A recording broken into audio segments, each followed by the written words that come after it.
Hey guys, and welcome back to Dan's Pro Shop. Well, if you caught the thumbnail and the title of this video, you know darn well why you're here. Today we are doing some upgrading to the Orion e16x electric bike. Now, this thing is an insane upgrade for my little guy because he is currently 4 years old and he's rocking a 14-inch Stasic with some significant upgrades that Dad has implemented over time. You know, the DeWalt battery things and grips and gearing and yada, yada, yada. But he is at a weird point in his development where his skill is growing faster than he is physically. So he's already kind of way outdone what this Stasic can handle, but he's not exactly ready for like a big bike yet because, you know, they're heavy. So this 16-inch Orion, I think, is going to be the perfect middle because they're fast. They have all kinds of goodies, which don't worry, we'll get into. But dude, I'm super excited about this, and I've never put one of these together before. I'm assuming there's some assembly required. So if you're looking to get in one of these Orions and you don't know what to expect, well, me either. So come along, we'll do it together.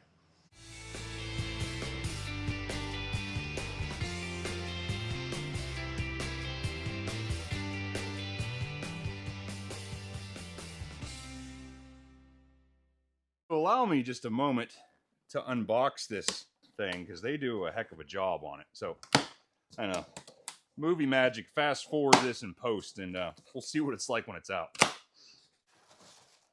Oh, sweet, a hat. Alrighty, so here we are, unboxed. Now, after the 15 minutes of just unwrapping all the foam off this thing, this is what we get. So for the most part, it's already assembled. We just got to put the bars, maybe the seat, the foot pegs, and the front wheel on. Now, if you guys are taking a gander here at this front wheel, yeah, that's a disc. This thing has front and rear hydraulic disc brakes. Now, that is only one of the awesome things about this. This Orion 16E also comes with air front forks. That's right. Air forks, just like a KTM or a Husqvarna. It has air forks, adjustable air forks. So not only do we have front suspension on a small e-bike like this, but you can dial it in to the size and the style of your rider. And it's, man, I think the benefits of this thing over the previous iteration, it's going to be good stuff. And another big, well, I wouldn't say big, but to me, it's a standout feature for this 2025 model year Orions. The charging port for the integrated battery is now up here. On the previous models, it used to be down here on the left-hand side. So it was super easy for your kids to get on here, you know, get excited, not unplug it, like kick it, break the plug, break the port or whatever. Now it's up here, it's out of the way. It's a lot less likely to get damaged. So I guess all that's left for right now is we'll put this thing together, see how it all goes, see how this thing jives. Hopefully it's as easy as I think it is. And then we'll go over like some of the other features that I really like about this thing. Well, it's rather obvious that we're missing something up here. The handlebars are already pre-wired and everything in the box. We just simply got to install them. So you're going to need yourself a 4mm Allen socket, wrench, you do you, whatever.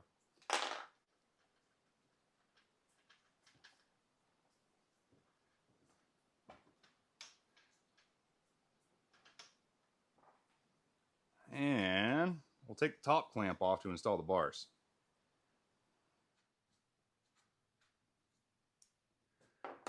Once you get that guy off, go ahead and move your bars up here. Make sure that your cables aren't all twisted up and crazy. And just kind of eyeball this. Put the clamp back on.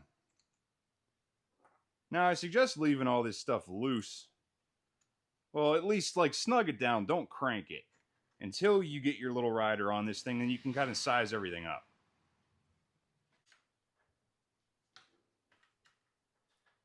Perfect. Now that we got these put on and snugged up, you can tell here that our hand controls are a little wonky. So grab yourself a 5mm Allen, loosen up the perches for the front and rear brake and kind of, I don't know, size them up, just like you would on your bike. I mean, you don't want them too low, you don't want them too high, that kind of happy middle, like 30-degree-ish something. So whenever you're standing, it's still comfortable. Now we're actually starting to look like something. But I don't know if you took note here. I did all the handlebar crap before I installed the front wheel. That way this thing sits here without a stand. The front forks just kind of hold it up. But I think we're kind of at the point now where I kind of got to do a wheel. Yes, there is some other crap, like we could put the foot pegs on, but yeah, whatever. I'm not going to lie. I'm excited. I'm going to put this thing together. Hopefully that's as straightforward as you want it to be. Let's look in a little box of goodies here. I'm guessing there's stuff that we're going to need. Oh, looky there. Instructions. Something in another box. Oh, here's foot pegs. Yeah, I suppose we could probably do that. Now, man, these are nice pegs. Oh, are these billet aluminum? Man. Those are super nice. These things are even drilled out for studs. And they come with studs. Oh, beautiful. Yeah, we're definitely going to do that. Yeah, front axle bolt. That's what I was looking for. Oh, man. There's even tools in here. It comes with everything you need. Let's head on over to the bench and stud up these foot pegs. In case you guys don't know what I'm talking about with foot peg studs, for big dirt bikes, this is a totally normal thing because whenever you get muddy and crap, your boots don't want to grab onto these pegs anymore. So not only are these like really, I feel like oversized for the size of the bike, but like it makes it easy for little riders to feel secure on these things. But the holes here are also drilled and tapped for studs. Let me show you up close. Man, take a look at these things. These are super nice and beefy. But there's what I'm talking about the drilled and tapped hole for the studs that even come with a little wrench in the kit. So like they're not super pointy, but it is definitely enough to dig into an MX boot and give these little guys a good secure footing on the bike. Now bear in mind, if you're just going to be doing like riding around the yard and not anything crazy, like if you don't plan on your little kid wearing actual MX boots 95% of the time, probably don't put the studs in because these things hit a shin. It's pretty aggressive. But like I mentioned earlier, my little guy, he's in it to win it. Like when we ride, we ride. So having secure footing on this thing, that's going to be a big deal. So give me a minute. Let me slam these things in. I'll meet you back over there. Now that we got the pegs all put together, all nice, shiny, and snazzy, we use these pins here included in the kit. Now, the pegs only go on one side. Like if you do this incorrectly, you will know immediately. Then, I'm going to line up the peg, put it in there, and secure with a pin on the bottom side. Now do the exact same thing over there. Sweet, these guys are put on here. Now I think we're ready for some front tireage. Let's see if this little guy here works. Oh, brilliant. Now to install the front tire, we got to take out this little shoe here from shipping. Then get the tire up here. And along with the shoe on the bottom of the forks, you can take note here. There's a little red flag inside the front brake caliper. That way, if you're playing with the brake here, setting up your hand controls, it doesn't pop the caliper together. So we'll remove this flag, and then that is where the rotor will go. So you guys can see here, this is the front axle assembly. So we have an acorn nut on either side of a double-threaded rod. We have 2 flat washers, a spacer for one side, 2 flat washers, a spacer for the other. Now, the best that I can come up with here is that we have a flat washer for the outside of the fork. We have a flat washer to capture the inside of the fork, and then a spacer between this washer and the inside race of the bearing. We're going to do the exact same thing on both sides. Allow me to put this thing together, and I'll show you what it looks like. Make sure to get that front brake disc lined up in the caliper correctly. And kind of snug this thing down a little bit.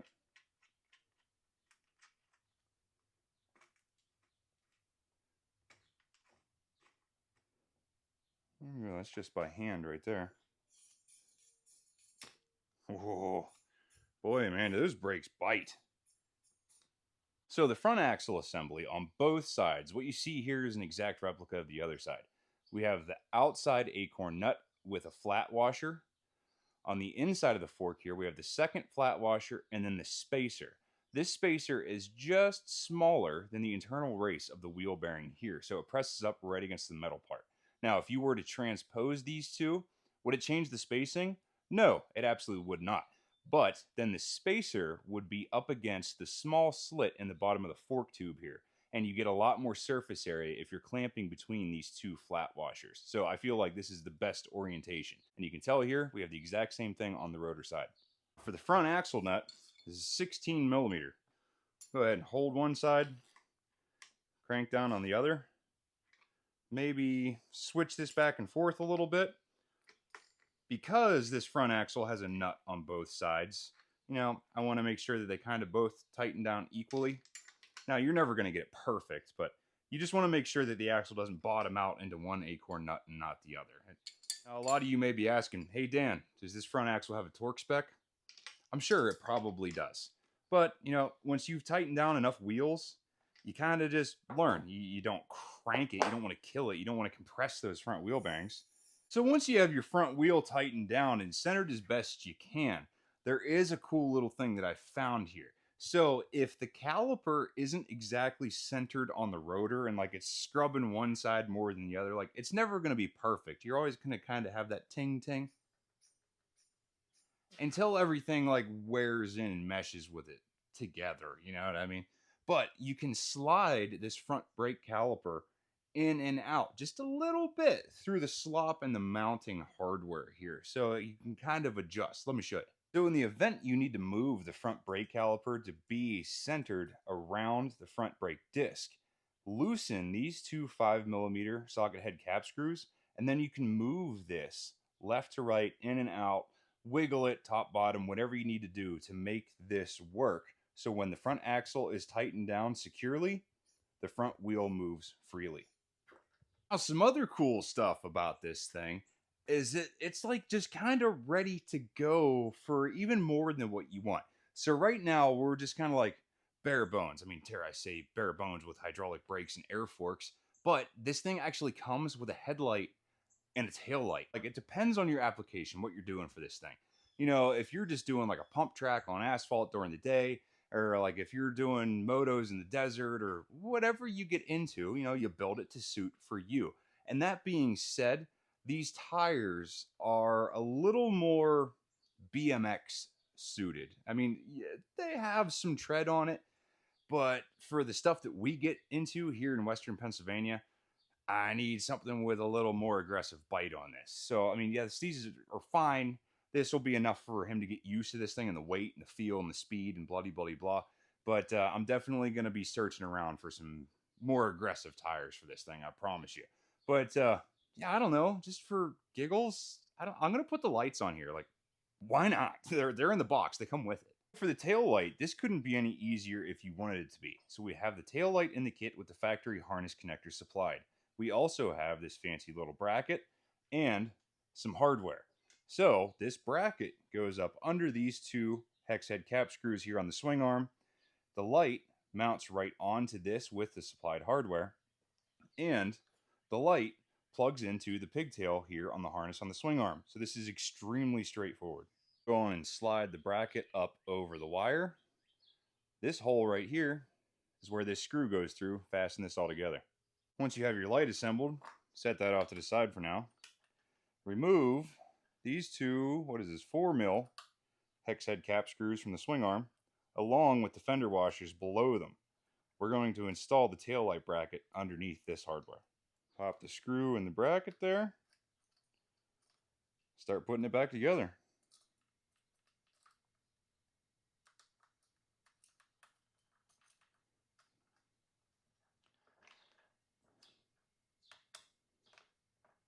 Just like that. And we'll take the wire, run it down along the inside of the swing arm, plug it into the factory harness, and secure everything up with a zip tie to make sure it's all nice and out of the way. Some flush cut side cutters so we don't leave a little jagged edge there for the little ones. There's our tail light. Now when it comes up here to the headlight, there is a 5mm socket head cap screw behind this crossbar on the forks. This guy mounts right up here and then plugs in to the appropriate dongle here on this harness. Install the headlight in the appropriate location. Reinstall the hardware. Now when it comes to wiring, we come up here to the harness, pull the dust cap out of the factory harness, plug the headlight in. It only goes in one orientation, so you can't mess it up. And there we have it.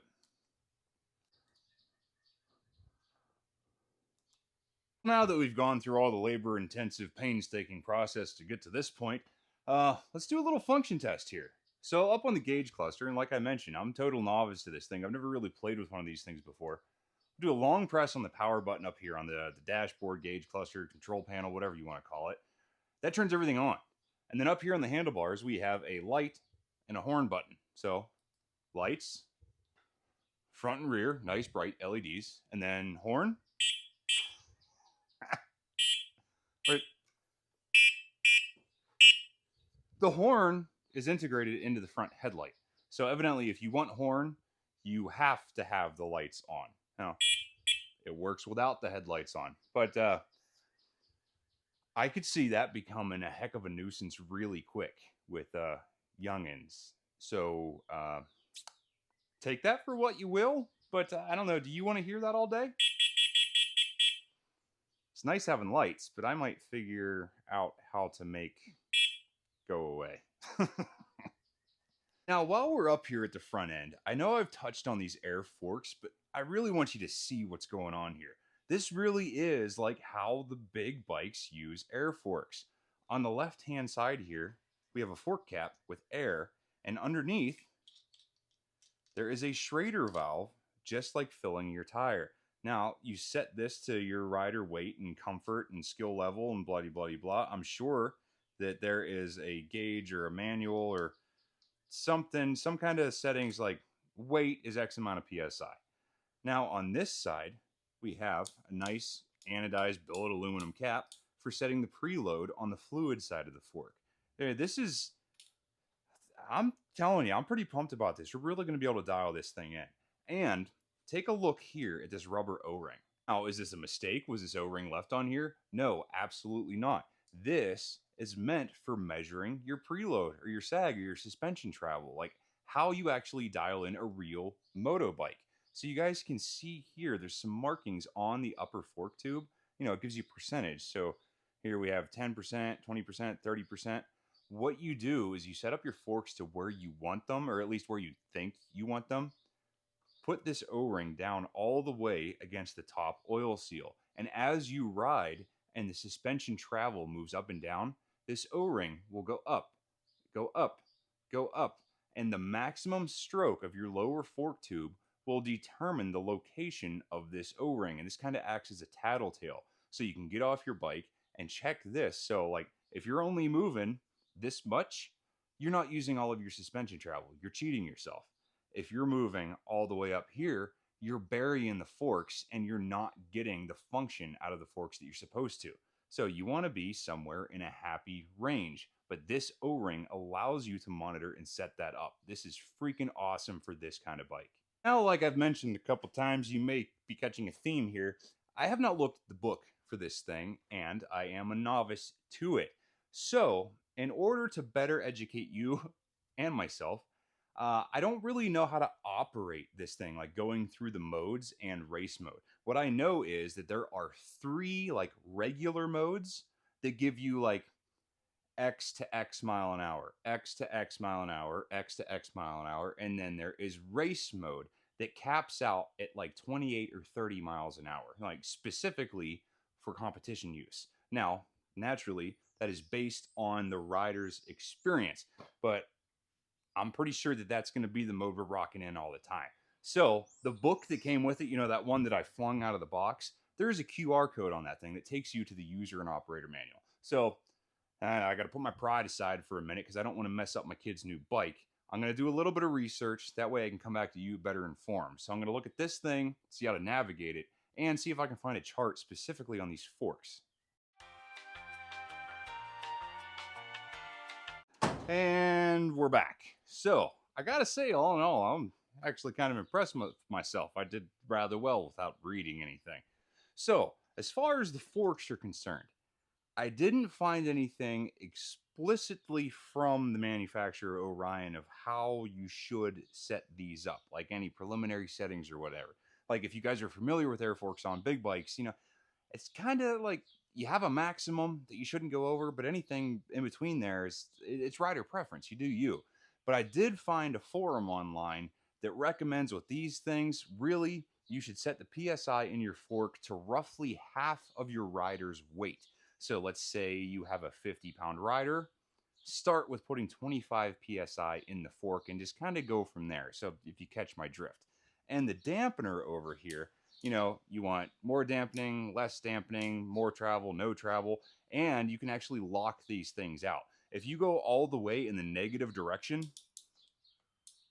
it actually locks the forks to give you a little more of a rigid ride. So like it would be more like a traditional BMX without suspension, but definitely not going to do that because these forks are freaking awesome.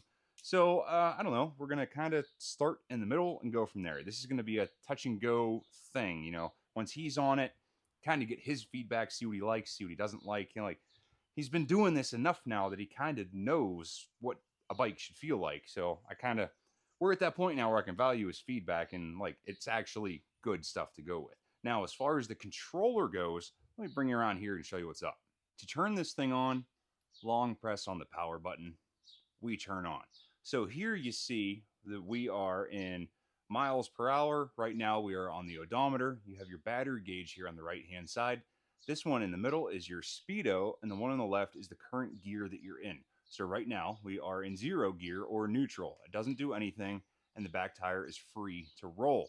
Now in order to change this, you use the plus and minus here on the keypad. There we are in first gear, and I don't know, 7.5, 8 mile an hour. Second gear, and we're doing 13. And third gear, this takes us up to 20 mile an hour. Now these are your base gears. Now I mentioned race mode, but there is a procedure you have to do to get into race mode because it increases this thing by almost 10 miles an hour. So the first thing you're going to want to do is make sure that this guy is powered off. The front brake lever evidently has a sensor in it. I'm guessing some kind of proximity or something. But you have to hold in the brake lever during this procedure, or at least the beginning part of it. So make sure you hold the front brake lever in, turn the controller on. Once it's lit up, full throttle 5 times rapidly, and then let go. You see here on the screen how it now says max. Now, as long as you're in any gear, 1, 2, or 3, it doesn't matter. As long as you are in a gear and we go full throttle, we now get 27.5, 28 miles an hour out of this thing. So it doesn't matter what gear you're in, 1, 2, 3, it is the same thing. So this is just full tilt the whole time it's on. Now, this is actually a much more snappy throttle whenever you're in race mode. So make absolutely sure that your little ripper is ready for a 30 mile an hour bike. You know, if they've never experienced something like this, just make sure you got plenty of forward head and room, if you see what I'm getting at. Now, to undo race mode, you do this exact same procedure in reverse. So make sure that the bike is turned off, hold in the front brake lever, turn the controller on, 1, 2, 3, 4, 5. Let go of the brake, and now you see that max is gone. So we are back in regular mode.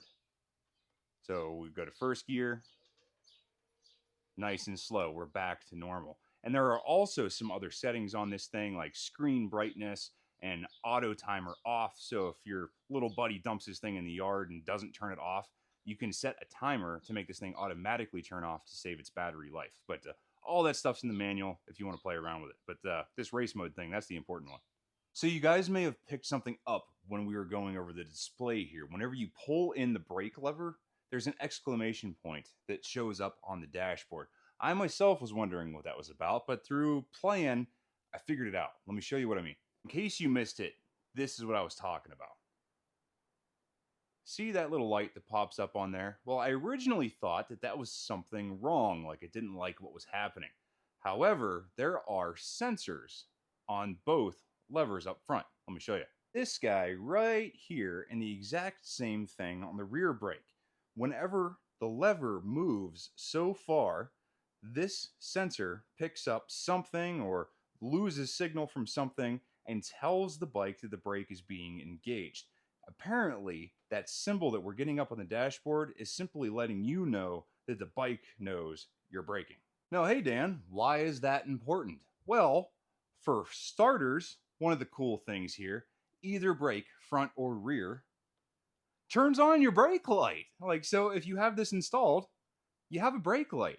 And if you have the headlights on, we have a tail and a brake with front and rear, as long as you have these things set properly. And you can adjust up here with a little set screw the distance your lever is from the grip. Super easy. It's a 2mm screw, in and out. So not only do we get the brake light, but the part that I really like about it is if the bike sees you have the brake ripped in and you're on the throttle, it will cut out juice to the motor.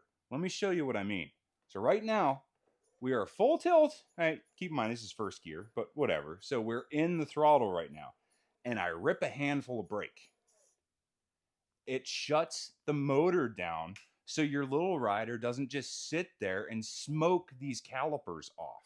That is so awesome, because whenever my guy was first learning how to ride these Stasics, he always you try to teach cover the levers, get them used to a clutch, just have their hands on the controls in the right spot. However, it is incredibly tempting for them to be holding the brakes as they're going. And boy, does that really beat these electric bikes up. But this thing has eliminated that issue. So it doesn't matter which brake you're on, front or rear, it cuts the motor out if it sees you're trying to stop. Now, does that change in race mode? I'm not 100% sure. I don't see why it wouldn't. But if you want to bypass this and get around it, you can turn in this adjusting screw counterclockwise. That will move the lever further away from the grip. And if you have this thing pressed, the sensor won't see it. So you can essentially defeat it. But don't take for that for gospel, but just tidbits for knowledge there. Now, don't go blowing up your new Orion, because I may or may not have given you some options to do things. Whenever you get into this racing stuff, you just figure out what you need to do, and you get around things to get done what you need to do. Now, is it the right way? Maybe not. But, you do what you need to do. It's kind of like, I don't know, I can make your car go faster if you run it on nitromethane. Is it the right thing? No. Will it go faster? For a little bit, might be enough to give you that last lap you need for the podium, but yeah, you know what I'm getting at here. All right, now for some of the highlight features of this Orion e16x, like as if I haven't gone over a million of them already. So a couple of the standout ones is number one, the hub drive. That's right, the electric motor is in the wheel, inside of the rear wheel. So there is no chain drive on this bike like a traditional any other bike. There's not much going on back here. There's not much to see, which, I mean, like, that's the awesome part. But in case you're unfamiliar or unaware, let me show you. So inside of this cast aluminum wheel, just like the front cast aluminum, you look at this giant hub here. Well, you notice there's no chain, there's no sprocket, there's no nothing. We simply have a wire going in through the axle shaft here into this hub. Well, inside of this hub is the armature of a brushless DC motor, which, I mean, I don't want to get into electrical theory here, but it's basically a 3-phase AC motor that runs off of an encoded DC signal, but whatever, that's not what this is about. So how this works is the axle stays stationary and the motor rotates around the axle, unlike a traditional motor where the motor would stay stationary and the shaft would spin. This is exactly the opposite. So we feed power through the axle into the motor, and this guy spins. And it is just right now power with almost zero maintenance. Here's a little bit better look at the hydraulic brake components here. So we have a rotor and a Shimano hydraulic caliper. So naturally we have our hydraulic lines going down to everything. We have what look to be like pretty similar to regular dirt bike brake pads in here, but everything works awesome. It's super adjustable, it's super clean, easy to use, the action feels good on the levers. Not to mention, we even have a kickstand. Now, I don't know if that thing's gonna stay on there, but you know, it's cool that it's there. Since we're over here, take a look at these foot pegs again, how gnarly these things are. You know, they have the fold away to hopefully keep stuff from breaking. And check this out, we even have a nice little skid plate underneath. So if you guys are used to a Stasic and how these things like, there's so much maintenance that goes into a Stasic. Let me tell you, brother, like I know those things inside and out now. And it's just, there's a lot going on with those that hopefully this undoes. Now, don't get me wrong. I'm sure that these things will have their share of problems and concerns and frustrations and everything. But now I don't have a motor and a gearbox and a chain drive and a sprocket on the rear. And it's, I just feel like this is going to be a huge upgrade for both riding, performance, speed, and dad time with maintenance. I know a lot of our friends do this whole racing thing and they have these, and it just seems to be overall upgrade. Now, speaking of upgrade, with the Stasics, if you are familiar, I know I keep using that as a reference, but really in this market, that kind of is the competitor, you know, like Honda, KTM, Yamaha, whatever. So we're dealing with Orion and Stasic. Stasics have interchangeable removable batteries. So that is cool because, you know, you can swap them out real quick, in and out, go. However, those batteries are insanely expensive and they are proprietary. Now, if you caught it at the beginning of the video on that Stasic, I kind of upgraded to a little adapter that takes a regular 20-volt DeWalt drill battery. And that has been a lifesaver because I already have a million drill batteries. So it's cool that like it can be utilized for a bunch of stuff. Now, there is a caveat to that. That thing overheats like crazy and it will melt down your batteries. Not to mention, you still only get like, you know, with how hard these ride in this thing, I maybe get 8 to 10 minutes on a fully charged 5 amp hour DeWalt battery. And, you know, the older they get, the more aggressive they ride. You know, you're not getting 5 laps out of a mini moto track, you know, with that time duration.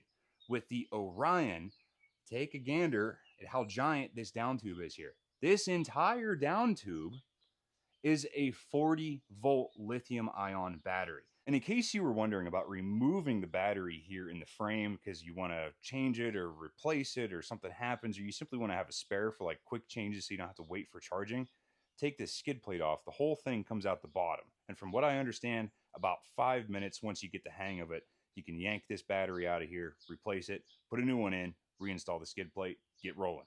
Now, I won't be able to give you stats until we actually play with this thing. However, they claim on their website that this thing will get you just about 4 hours of ride time with roughly 120 minutes recharge.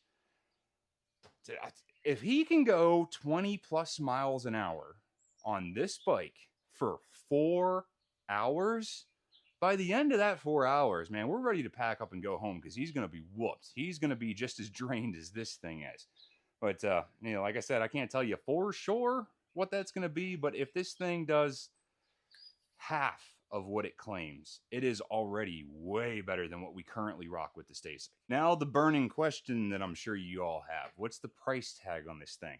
Well, if you're watching this, I'm sure that you've probably done your research and you've looked at these, or you already have one and you're just trying to get some information. But this guy normally retails MSRP for right about $1,000. Depends on where you go, between $950 and $1,000. However, you do your research, do a little bit of searching, a little bit of Googling. I got this guy from hnsmotorsports.com with a coupon shipped to my door for $850 free shipping. Huge shout out to HNS Motorsports. They are not a sponsor, but I have definitely found a friend in them. Not only do they support Orion, but all kinds of stuff. They deal Stasics, they deal Orions, they have parts, they have accessories, they have support, they have backing. I'm telling you, man, if you want to grab one of these things, I wouldn't necessarily go to Orion's website. Do your research. Go to hnsmotorsports.com and grab one of these things from them. Well, guys, I don't know about you. I honestly don't know if I'm more excited than he's going to be. Like, he hasn't seen this thing yet. So I'm genuinely like, this is going to be exciting. But I know that this thing is going to be awesome for his skill development because it's a better machine. It's a little bit heavier, but it's still manageable for a small human, and it goes a lot faster. Not to mention that we have like quality components like air forks, hydraulic brakes, way better motor and drive system. But man, yeah, I'm gonna do a little bit more tweaking on this thing, set up the suspension for him, and man, we're just gonna tear this thing up. But like I said, if you're interested in one of these things, check out the link down in the description to get over to hnsmotorsports.com and grab one of these things. Because if you have a little guy on one of these, this is like the next step before you're in gas motorcycles forever. So, yeah, you think that 850 is bad for one of these? Wait until you're dropping $7 grand a year for a new bike. So, hopefully you guys enjoyed this one. Keep the shiny side up, and we will see you next time.